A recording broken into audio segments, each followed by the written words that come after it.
L'Église est avant et antérieure à l'individu qui y entre, tout comme la nation ou la famille à laquelle cet individu appartient. Il y est reçu, il grandit en elle, avec elle, il est porté par elle et assume lui-même une responsabilité à ce égard. Ceci vaut pour tous les chrétiens, les laïcs, comme ceux qui sont investis d'un ministère, celles et ceux qui, ici, dans notre communauté, sont investis à faire vivre cette Église locale, cette Église dans laquelle et pour laquelle nous aimons nous retrouver. Et encore une fois, chacun et chacune avec nos dons, nos talents, nos qualités et aussi nos défauts. L'expression « peuple de Dieu » ne désigne donc pas le peuple ou, comme on dit souvent aujourd'hui de façon malheureuse, la base, par opposition à ceux qui exercent un ministère. Mais tous les chrétiens, donc chacune, chacun d'entre nous, considérés dans leur ensemble et dans la diversité de leurs dons, de leurs services et de leur ministère. Chacun, chacune d'entre nous entrons dans cela. Chacun, chacune d'entre nous formons ensemble l'Église, le peuple de Dieu, ce peuple en marche. L'Église n'est pas un peuple au sens habituel du mot, c'est-à-dire qu'elle n'est pas une communauté unie par une ascendance, par une histoire ou une culture commune. Elle n'est pas non plus le produit d'un peuple. Elle ne naît pas des efforts d'un groupe social ou d'une classe déterminée. L'Église est le peuple de Dieu, c'est-à-dire le peuple que Dieu a choisi et appelé parmi les nations, son peuple particulier avec lequel il a conclu une alliance. L'Église est un peuple universel, un peuple issu de tous les peuples, de toutes les races et de toutes les classes, et sans distinction aucune. Elle est aussi un peuple saint qui ne cesse de grandir, qui ne cesse de s'agrandir, qui ne cesse de marcher vers une certaine forme de perfection. Et un peuple qui marche vers la joie, vers le bonheur, vers la paix que nous avons à procurer, à donner à celles et ceux qui viennent, qui sont incorporés et qui font partie de cette Église. Cette Église est aussi un peuple saint. Cette sainteté se fait, se cherche toujours et toujours. C'est pourquoi on ne n'est pas membre de l'Église, on est incorporé à elle par la foi et par le baptême, qui est le sacrement de la foi et de la naissance à une vie nouvelle. En Saint Jean, au chapitre 3, verset 5, nous pouvons lire cela.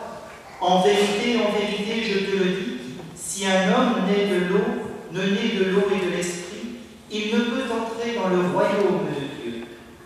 Par ce verset de Saint Jean, nous voyons l'importance de notre baptême qui nous fait entrer dans cette Église, qui nous incorpore dans cette grande famille du peuple de Dieu que nous formons chacun et chacune.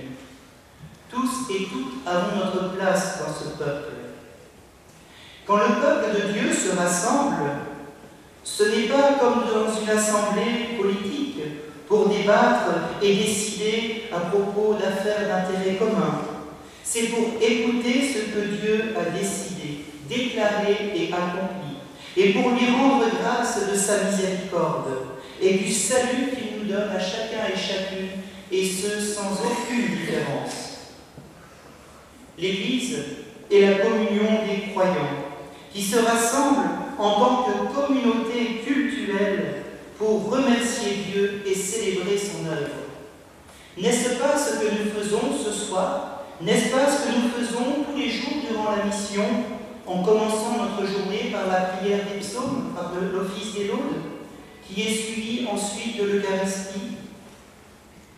N'est-ce pas aussi ce que nous faisons lorsque nous nous retrouvons à 2 ou 3 pour méditer la parole de Dieu, lire la parole de Dieu? Ne formons-nous pas déjà le peuple de Dieu? Dieu lui-même est présent et agissant au milieu de cette Église. Et elle est envoyée dans le monde, cette Église, pour témoigner de l'Évangile par la parole et par les actes. Car en effet, la parole ne suffit pas, il faut aussi qu'il y ait des actes concrets.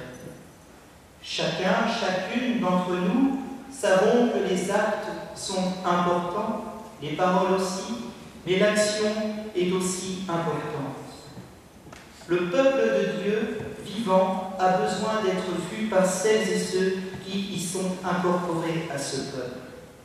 D'où la nécessité de ne pas avoir peur de s'engager, de vivre sa foi, de vivre quelque chose, de faire vivre quelque chose pour celles et ceux qui viennent rejoindre ce peuple de Dieu, qui viennent rejoindre cette Église, que chacun et chacune, avec notre diversité, nos diversités, formons.